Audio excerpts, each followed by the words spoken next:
This is RadioFire.com. Yours truly, Dominic K. in here. Thank you for joining me. Of course, we're broadcasting from the Radio on Fire studios here in Baltimore, Maryland. Got a special guest in the building. Please introduce yourself, sir. Hey, what's up? What's up? It's Joey Crack, Baltimore Zone, Park Heights and Big Zach. Okay. You know what I'm saying? Shout out to Crack Music out in stores right now, man. Go check that out on every street, all streaming platforms, Spotify, iTunes, Tidal, your grandmother house, anywhere you can find it at. Go pick that up. Be clear, okay. So you said Park Heights. What? Let's talk about the early days. Yes, sir. And music. Like, what are your first memories of music? My first memories, man. I started elementary school. We used to be on the lunch tables, you know what I'm saying, and freestyle to that. So that's when I kind of like started honing my skills back then. That's when I fell in love with the game, to be honest, man. Ever since then, it's been progressing from there, and it's just. Yeah, that's where it started at, though. It started at Pimlico, actually. Pimlico Elementary School, man. Okay. That's where it started. And so you knew early on that you could rap. I mean, my early career, I didn't know I was good. To be honest, I just knew I could rhyme some shit together. So it started off me just messing with it, just trying it out or whatever. But after a while, people started saying, man, you can rap. So I started taking it a little more serious at that point. So, yeah. Yeah. Who were you listening to in the beginning? Back then, man, I was a Hot Boys fan. That was one of the first, probably one of the first albums I ever bought in my life. Like, I saved my little lunch money up and bought the Hot Boys album. I got that, man. I had them on repeat. I had a Walkman. You know what I'm saying? We had the little cassette tapes. I was bumping that joint, man. That was my first group I really liked. That at the while, I started listening to 3 6 Mafia. Mm-hmm. I was feeling that. But, yeah, with the Hot Boys, that's where it was at right there. So let's talk about the first time you went in the studio. Mm-hmm. What was that experience like? Man, actually, ironically, the first time I went in the studio was in Japan. I was in Japan. Yeah, I was in Okinawa, Japan, man. Like we was all drinking over there. My homeboy was at the studio actually or whatever. And I always rapped. I had like millions of writtens, like millions of them. So like my homeboy was rapping or whatever. He's like, man, just come to the studio with me or whatever. So we in there, we drinking. So I'm like, let me just jump on the mic real quick, just playing around. So I started rapping something that I wrote a while ago. And everybody like, damn, like you can rap. Why you playing around with the shit? So after that, we formed a little group back over in Japan for real. It was me and a dude from New Orleans and another dude from Texas.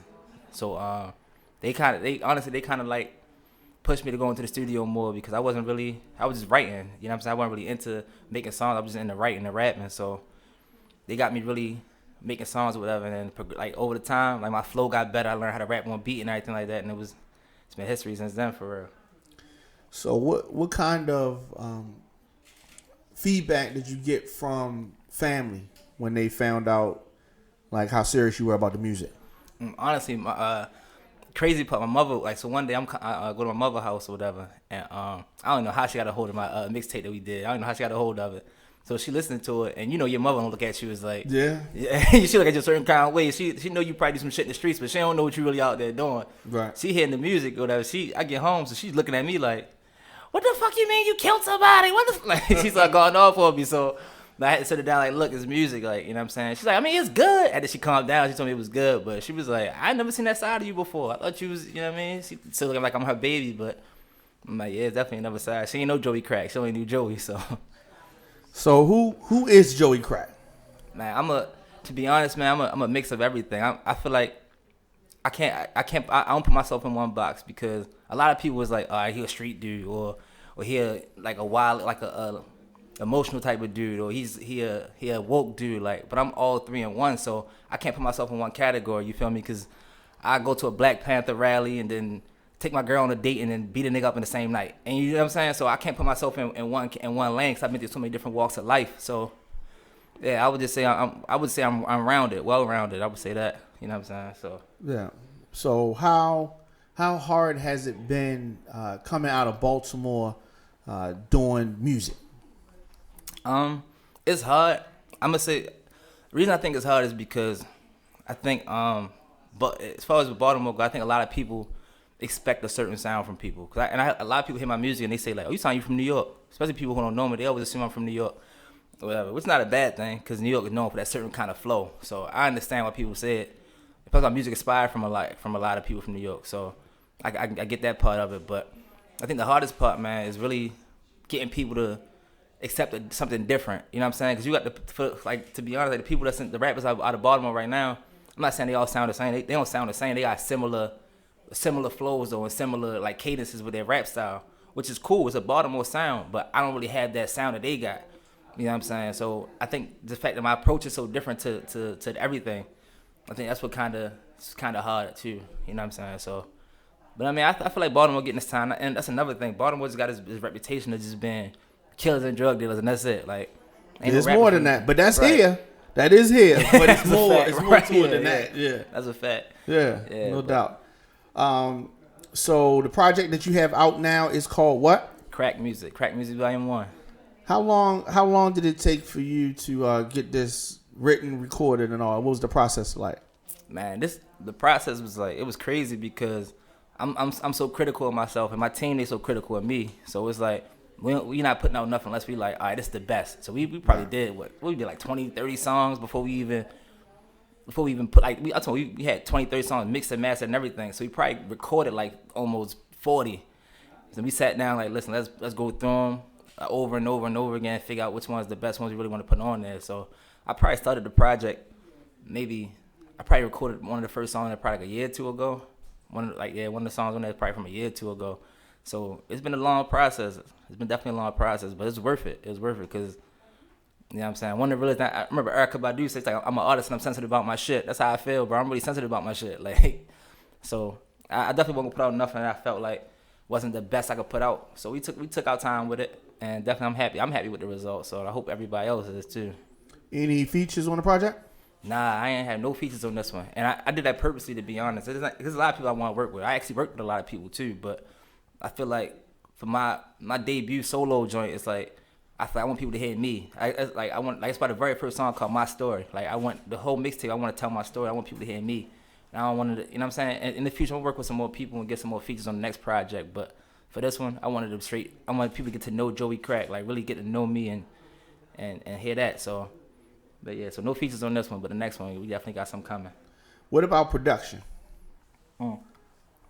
So my man Casey Moosejaw, he did the whole thing. He did the whole album for me. Me and him locked in for hours, like every other day. Mostly Saturdays, we locked in for hours, just getting it in. You know what I'm saying? So he definitely did the whole thing. Shout out to Moosejaw, man. He down at Lineup Room Studios. He definitely had he put in the work with me, so all that blood, sweat, and tears I put in, he put in the same amount. So with my team too. Where did y'all record at? Like what area? It's on Saratoga, down by Lexington Market. Okay. Yeah, it's down there.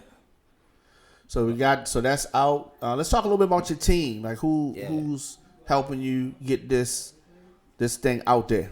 Man, I got a huge team, man. A huge team, but the people who got specific roles, you know, my bro Corey, he the man behind the camera right now. He the man behind everything too. You know what I'm saying? I got my managing group, my man Voy and Sleek. You know, shout them out. You know what I'm saying? Money, Beezy, like just the whole crew, like everybody that I rock with. My man Kendall Fan Eye Sports. You know what I'm saying? He a part of the group. Like everybody, like the whole team, man. Everybody been supporting. To be honest, everybody who support me is a part of my team. That's how I look at it. Cause I try. It ain't just about me. It's really a whole movement. You know what I'm saying? Like, so anybody supporting me, rocking with me, reposting my songs, like, hey man, you on the team too. Like, so. That's good. That's good. And Sierra over there too. She on the team. There? Oh, say that again. Oh, I said Sierra over there. She on the team too. Okay. Shout out Sierra. What as far as visuals, you got some visuals out there. Mm-hmm. Oh yeah. So YouTube, on YouTube. My YouTube channel is Joey Crack Music. Everything Joey Crack Music. You look me up on anything, you will find it on there. But I got a couple videos on YouTube right now. The last one I did was Rap God. I think that's probably one of my favorite ones right now, to be honest. Crazy part about that, I didn't even want to do that song, but my homie, my best friend Christina, like, shout her out, man. She pushed me to put that song. I let her hear it. She was like, listen, you gotta do that video right now. So she pushed me to do that. And my man King G, shout him out. He shot the video for me. And my bro Jeezy shot the other one. You know what I'm saying? So shout them out. They definitely helped me with the whole project too. So you are active on social media, right? Yeah. How important has social media been to this music journey? Honestly, man, social media is definitely a big platform right now.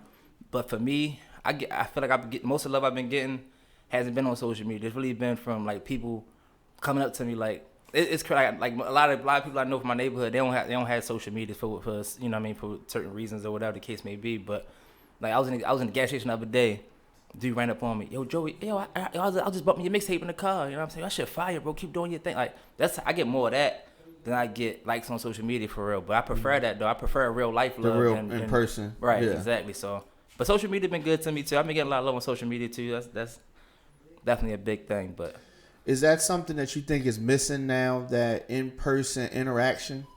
Yeah, man. I think that's a big thing with our culture now, man. Like it's so impersonal now. It's like anybody can just people can access you so many different ways from so far away without actually even meeting you. You know what I'm saying? And that's a good and bad thing. You know what I'm saying? So because it's I can reach people in Japan, Africa without even going 7 foot on that continent. You know what I'm saying? Right. So, but at the same time, it's like that it ain't nothing like somebody walking up to you and like, yo, that shit you spit the other day, that shit was fire, my nigga. That one song you got, yo.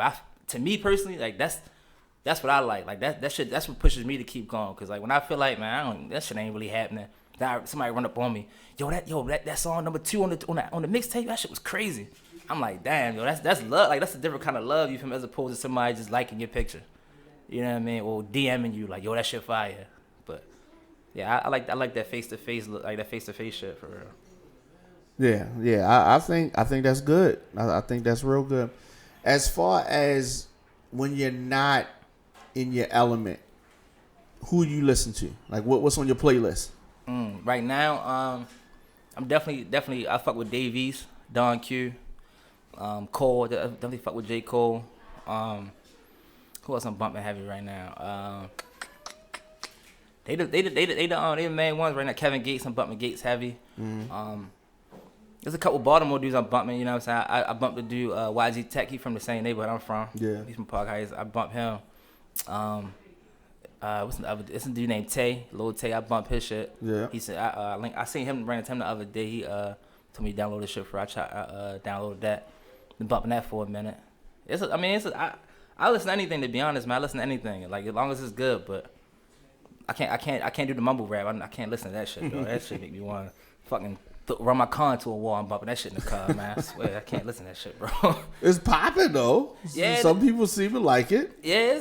I guess it's the beats that they like. Really. Right. Yeah. I'm more lyrics. I listen to what a nigga saying, but now I listen to the beat. So I kind of listen backwards, I guess, for real. But if you ain't saying nothing, I don't care how the beat sound. I can't bump it. That's just me personally. I might bump it in the club. I'm turn up to it, but it ain't gonna be in my car. It ain't on my phone. I can tell you that for real. Yeah. But, no, I feel you. I feel you on that. So as far as 2019, like what is coming up next for you?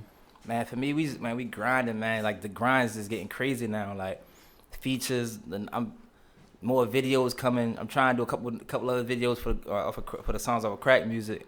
Then I'm already working on my next one, Volume 2, about to come out. Well, I ain't gonna say it's about to come out, but I'm working on it already. So that's coming out in the future. It might drop by the end of this year, hopefully. But man, we just working, man. Features and performing. I'm trying to doing everything, man. Like everything. So as far as performances, do you still get a stage fright before you get on stage? Man, honestly, I do, but I think it's because I'm so passionate about the music shit in general. Like I get butterflies when I do anything involving music and it's not because I'm nervous about it. I'm more or less, I want to make sure it's the best. Like if I'm performing, I want it to be the best performance I ever did. Or if I'm doing an interview, I want it to be the best interview I ever did. Like if I'm freestyling for a nigga on the corner, I want it to be the best freestyle nigga I ever heard. Like, but I'm really that passionate about this music shit for real. So it's not necessarily nervousness. It's about me wanting to, like me being critical of myself and making sure I want to put out the best product every chance I get. You know, whenever somebody encounter me, I want them to be like, yo, that nigga got some shit. Like I'm gonna have to follow him. I'm gonna have to look his shit up. You know what I'm saying? I want every encounter to be like that. So the butterflies will never go away from me because I always want to do better than what I did last time. So yeah, them butterflies gonna be there. I just work around them though. That's big. Again, what is your social media again? Oh yeah, so IG is Joey_Crack28. Yeah, that's on SoundCloud, Joey Crack Music, on YouTube, Joey Crack Music. Everything else, Joey Crack Music. You follow me on there, find me, or hit me on the gram, and yeah, and get all the information from there. But the album is out now, and it's called what? Crack Music Volume 1. Crack Music Volume 1. Yeah, like you said, people can get that everywhere. Yep. Anywhere they stream music, they can get that. Anything you want to say before we get out of here? I definitely appreciate you coming through. Man, I definitely appreciate y'all having me, man. Yeah, just look out for. Definitely got some more shit in store. You know what I'm saying? If you ain't following me yet, follow it. You know what I'm saying? If you catch on late. That's cool. But you're going to catch the wave eventually. Just get on board for real. Like, yeah. But definitely appreciate y'all for having me, bro. Absolutely. So definitely much continued success to you. Thank you. Appreciate it. All right. So we're going to take some pictures and play some more music. Definitely stay tuned, y'all. Bet.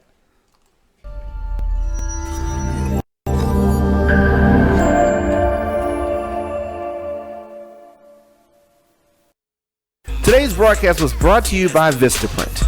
Create powerful promotions that are easy to design and